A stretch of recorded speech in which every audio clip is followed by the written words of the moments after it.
Welcome to the Voice of Nursing. My name is Adrian Tracy. I'm the CEO of ICG Medical. Today we're very lucky to be joined by Ignar Rip, one of the ambassadors for Fab NHS stuff. Welcome, Ignar.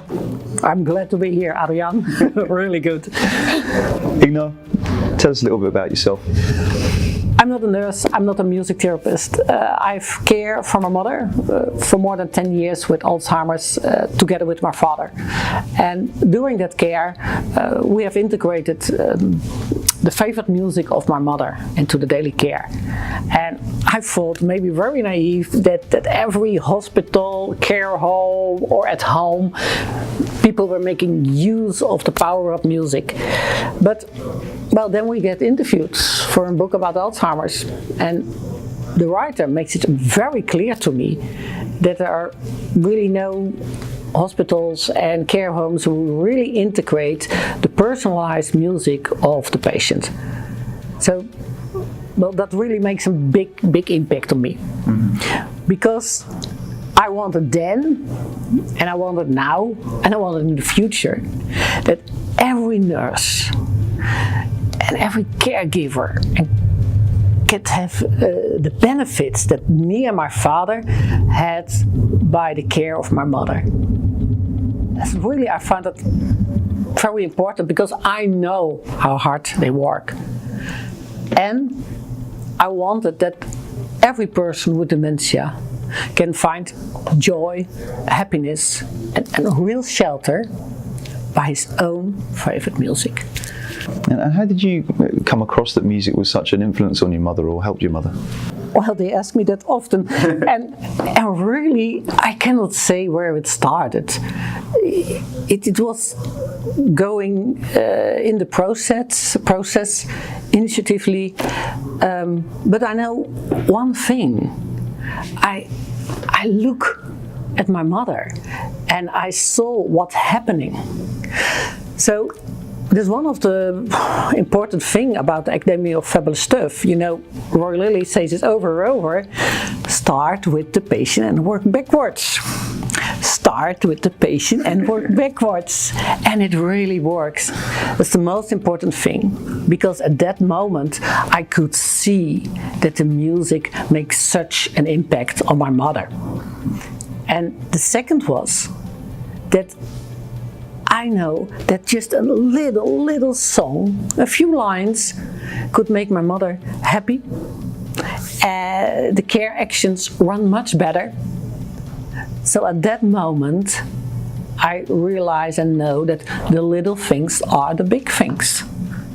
And of course, you know, that is the slogan of the blonde of the Academy of Fabulous Stuff. So your role, you're an ambassador for Fab NHS stuff? I think so. You can ask Roy later on. We will ask later. We've got Roy Lilly coming up. But what does that role, what does that sort of encompass? To be I'm really proud to be ambassador of the Academy of Fabulous Stuff. The Academy of Fabulous Stuff is sharing your knowledge. So, for example, if in Scotland they find something very good to do, easy, then you share it on the Academy of Fabulous Stuff. And people in Wales, Ireland, and in England, London, they can make use of it. You don't have to reinvent the wheel over and over again. Mm-hmm. And that is what I love, and I tried to set it up also in Holland in a big organization, but it does not work, and that is very good that it works here because it comes from bottom up. Because the nurses, they are the specialists. Mm-hmm. They know what they're talking about, and they see nearly everything. And that is why last night, you know, we had the Fab Award. We did indeed. I was going to ask you about that. How did that go? Okay, well, it was really great. To my surprise, I have won the Rosa Parks Award. Really great. Last night, I have dedicated this award to every nurse in the whole UK. Because for me, nurses, you are the heart of the healthcare.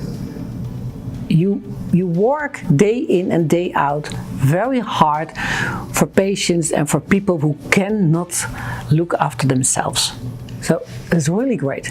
So this afternoon I go to the Whips Cross. Thank you very much hospital, and this award I will leave that there so they can put it there, and it is for the nurses, and I hope that this award go traveling around the different hospitals in the UK. So this is for you, nurses.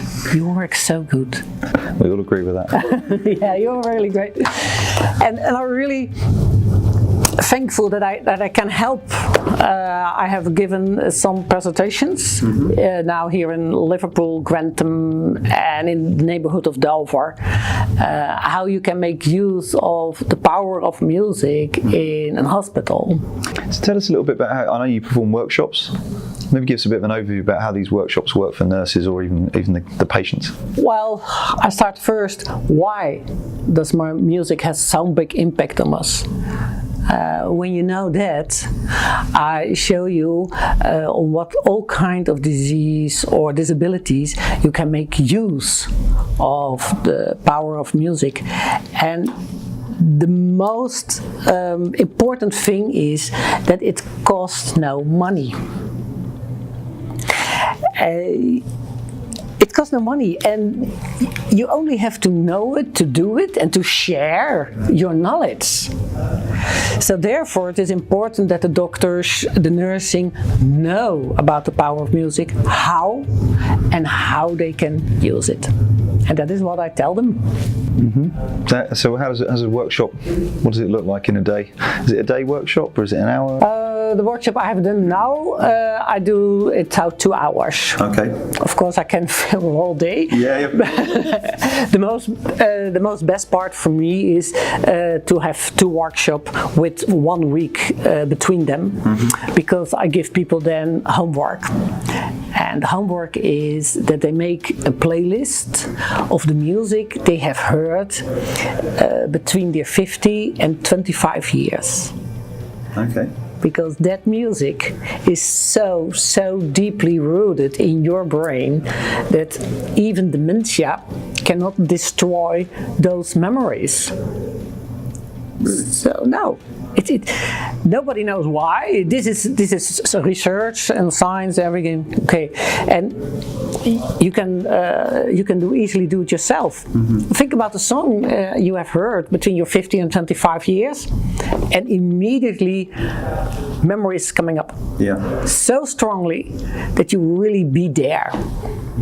So that is the part I think very important, because when you have find and experience that yourself, then you know how much joy and what you can give to a person with dementia, or every person, because that music between your 15 and 25 years, that was the time that you was on the top of your life. You think, well, I could, whole world, I start a company like this and it come great, and you do things. But that are the feelings that you can give to people who are lying in a hospital.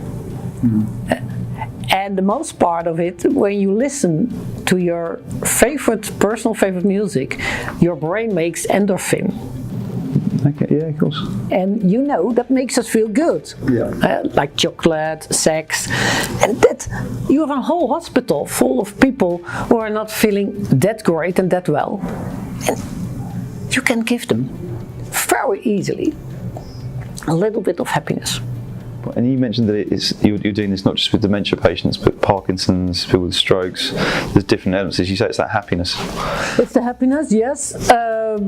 But when a person with Parkinson is going to move once or twice a week on music, he gets more energy and his movement improves. And that's always when you are active, engaged in music, your movement improves. So also for people with disability, and of course it is not a medicine.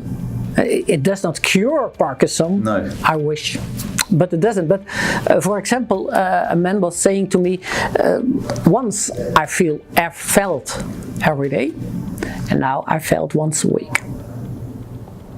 That's the difference you can make with just music, and it costs nothing. It's the only part that you have to do, and that's the nurses and that's the doctors. You have to give the information to the patient in such a way that they know, oh well, I go to the hospital, I have to take my pyjama, my toothbrush and my playlist. Very good. Is it tell us a little bit about Ignar's Dementia Guide? Ignar's Dementia Guide has 2 rules and 3 tools. Okay.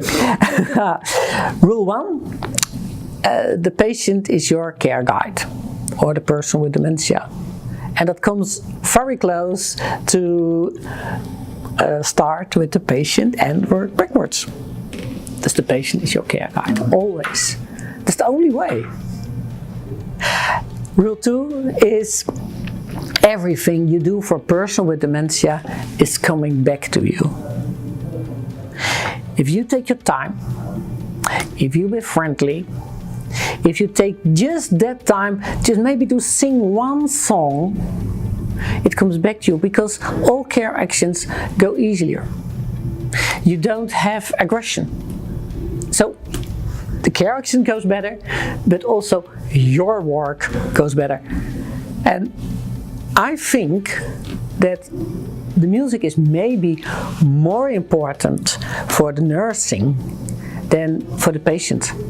Because when a nurse feels good and the care goes also good, that feeling is radiated to the person you care for. That's a good point. Well, a happy nurse, in a good state, happy patient, good patient-centered care. But it works everywhere. If I meet you, and I think, well, what is that for red hair or red? No, what is nothing. But if I really see you, and I make contact with you, then we connect. Mm-hmm. Because oh, that's a half a pen. Do you want a pen? No. This is really half of the care. Mm-hmm. Touching and holding. Because really when people becoming ill, they have a disability, then the little things become the big things. Mm. I was once in an operation and I was laying there and I just really feel like a chair. I was an object. But at one point there was somebody who takes my hand. And at that moment, I changed from a chair to a human being. That means the world to me. It's the little things, yeah. It's really the little things when you become care dependent and when you are afraid, you are scared. It's one smile, one wink, one hand. Just your own favorite music in a world that scares you. Yeah, we always talk about the Hello, My Name Is campaign. Yes. Where you talk about that person, introducing yourself. Yeah. Being that personal contact with the caregiver and the patient. Just tiny little things, as you say, that make such big differences when you say you're very scared, you're very vulnerable, you don't really know what's going on, and that's come from a doctor, let alone someone who doesn't know what's going on and who's a normal person.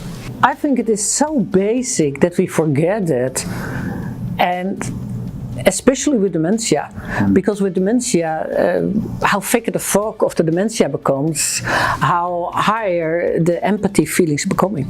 There's a person with dementia knows and feels when you think, oh my God, not that one, oh not that, they feel intuitive. Mm-hmm. And you mentioned they're the 2 rules, but then the 3 tools? Oh, yes, okay. Okay, yes, you're good. Okay. Well, there are 2 rules, but there's also 1 rule and 1 rule them all, and that is, of course, love. That's love for yourself, that's the love for your work, that's love for the patients, there's an overall love that you feel that you must have.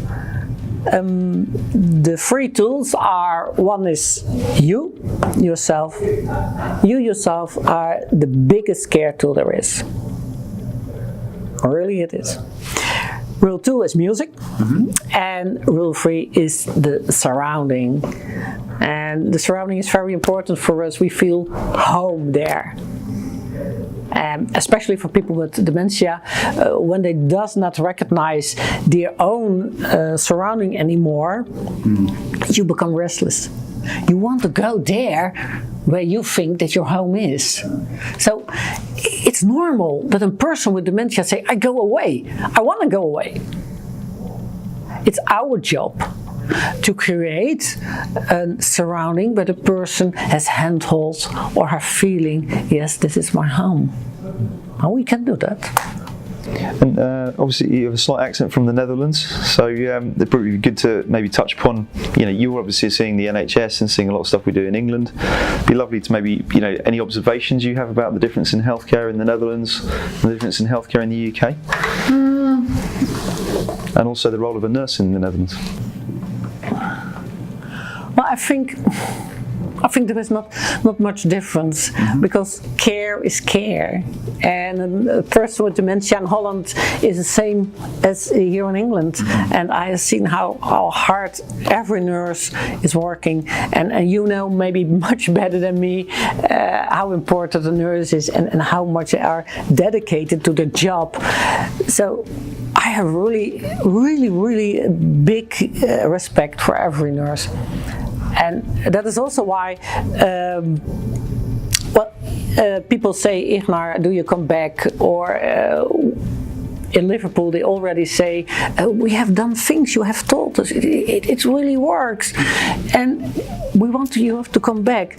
So if I want to come back and do this but in combination of the Academy of Fabulous Stuff, and I want to go to, if you like it, to come to more hospitals, if you fund my traveling cost and staying over, you can get my experience for nothing.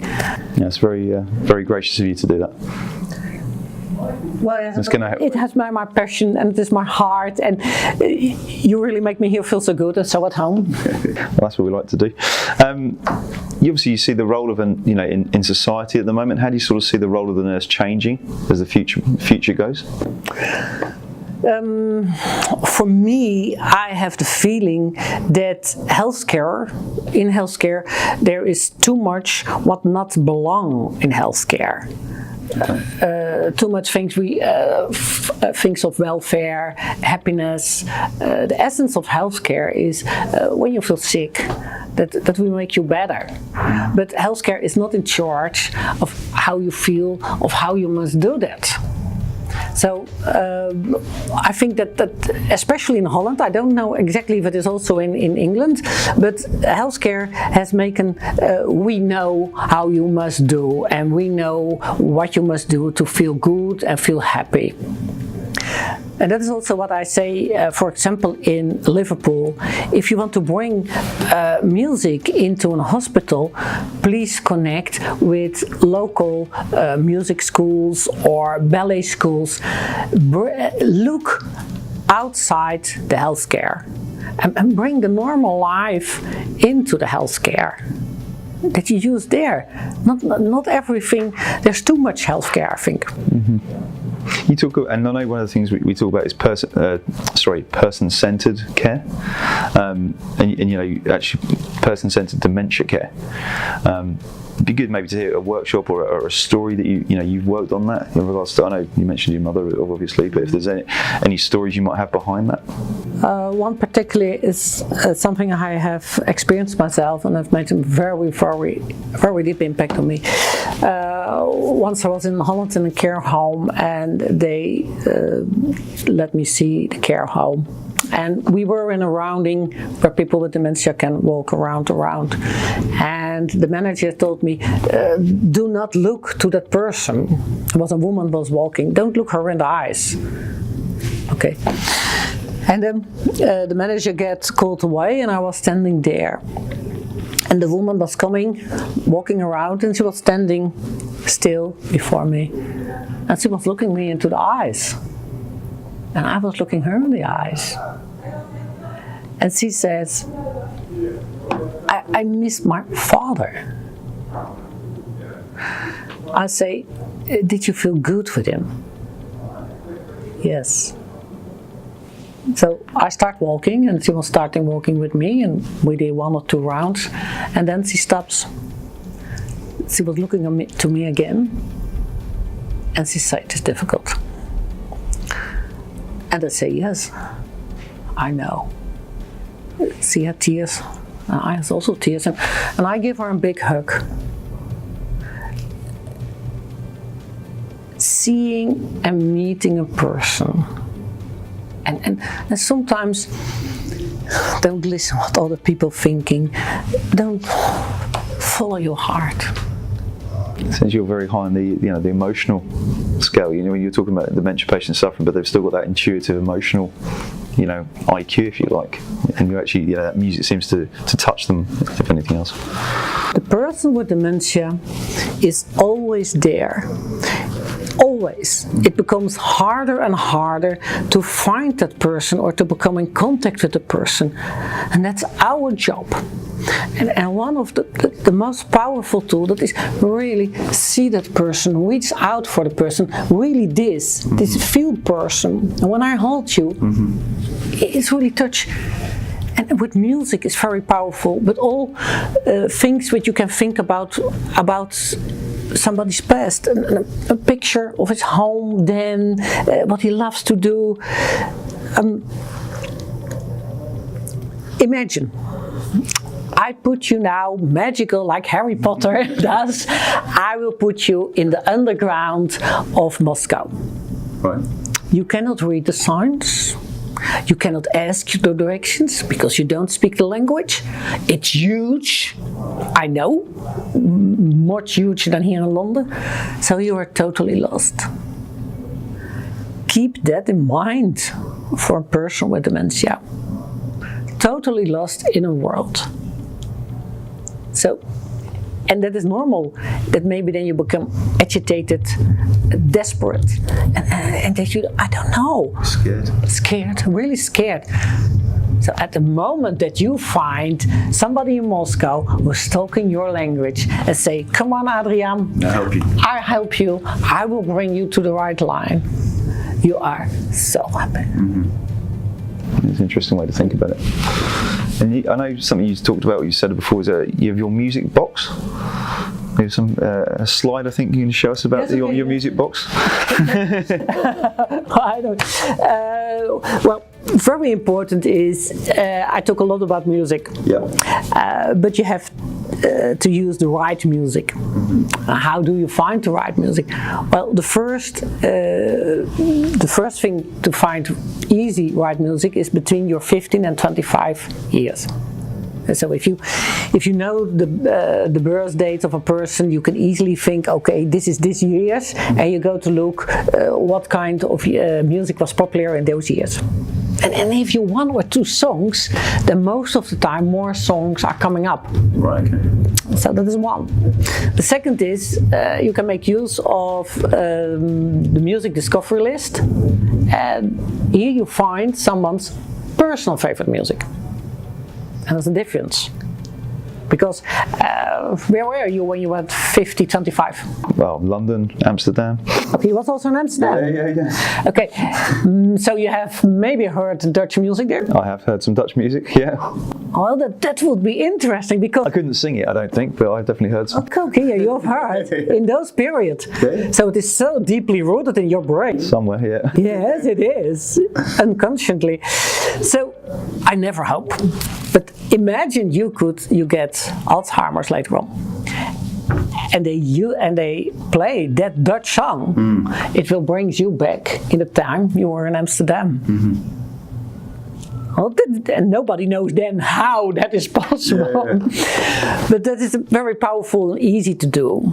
And that has not your personal favorite music, but you have heard.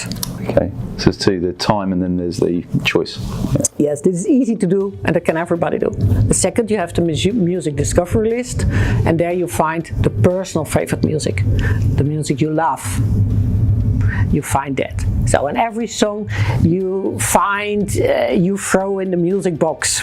1, 2, 3, 4, and then you are going to look, well, what music is good maybe for waking up, or by the showering, or active exercising, or going to bed. So, and that is in short how you can integrate someone's personal favorite music into daily care. Very interesting. I've got to ask then. What are your top 5 favourite songs? Mine? Yeah, I've got to ask. Okay, you good. All right, this is good. Rod Stewart, "Every Beat of My Heart." Yeah. I like Dolly Parton and that's Jolene. Yeah. Okay. Oh God, I did not know about this. Queen, "I Want to Break Free." "Hey Jude," I love, and I love very much. Think about it. A song of Nana Mouskouri has recorded. It's from Amy Whitehouse. Love is a dangerous game. I think that is at this moment. The 5 songs. And what's the next 6 months look like? Well, I started a big project in a big healthcare care home to integrate that music. In the Netherlands or? In the Netherlands, yes, in the Netherlands. We're going to start, and that is like for March. We start a project there. We train volunteers. With my knowledge, and they can work in their own neighborhood to help people with dementia, Parkinson, all kind of things. But what I like is that it is very low. That really people can help the family or the friends or the neighbors, and that is what I believe very strongly in it. And that is also why I'm over and over saying that you have to team up with the family.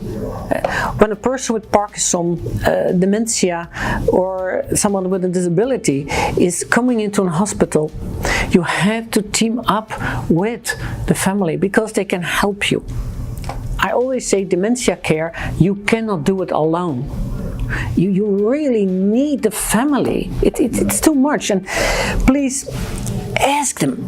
So I say, make one paper, just one paper, plain English, nothing difficult on the NHS, blah blah, nothing, plain English. Please, will you help me? You can do this, you can do that, you can do that. If you do that, well, you can save a lot of money. I always think nurses, when we see nurses working with patients, I always think one of the biggest skills they have is the softer skills, how they work with the families. Yeah. So how they really engage the families to help, because they can obviously help in the hospital, but it's when they go home that the real care starts. And as you say, with dementia, the whole family are affected by it as well. It's not just the person with dementia. No, and when there was a big research in the NHS that you must know that a person with dementia leaving the hospital always worse mentally when he come in. The broken hip is done perfectly, good job, but mentally it really went wrong. Yeah, I think Teresa Porritt, obviously, the blonde as we call her, but she sort of the pyjama initiative to get the people out of their pajamas, walking around, moving, rather than just be lying in beds. Yeah, that is very be active, but very important is that you ask the family to team up, because they can help with the feeding, they can help with the washing, they know more about this kind of care than the nursing does. And at that moment, the person has somewhat a feeling of home, but also use the music. And if you know that 25% of the beds are occupied by persons of dementia, which stay twice as long as the people average of above 65, then I think that you can make a lot of progress there. No, definitely. One thing I've noticed you're sporting a lovely pair of pink socks today. Yes. What's the background about them? I always wear my pink socks when I'm working. Pink socks symbolizing that you put the patient, but I rather say that you put the human person central in healthcare. It's not alone the patient, it's also the nursing and the doctors, because it is about them. care is not about high tech, it is not about egos, and it is not about money. It is just what we say over and over, it is this interaction. I see you, you see me, and we have contact. It's the most important thing.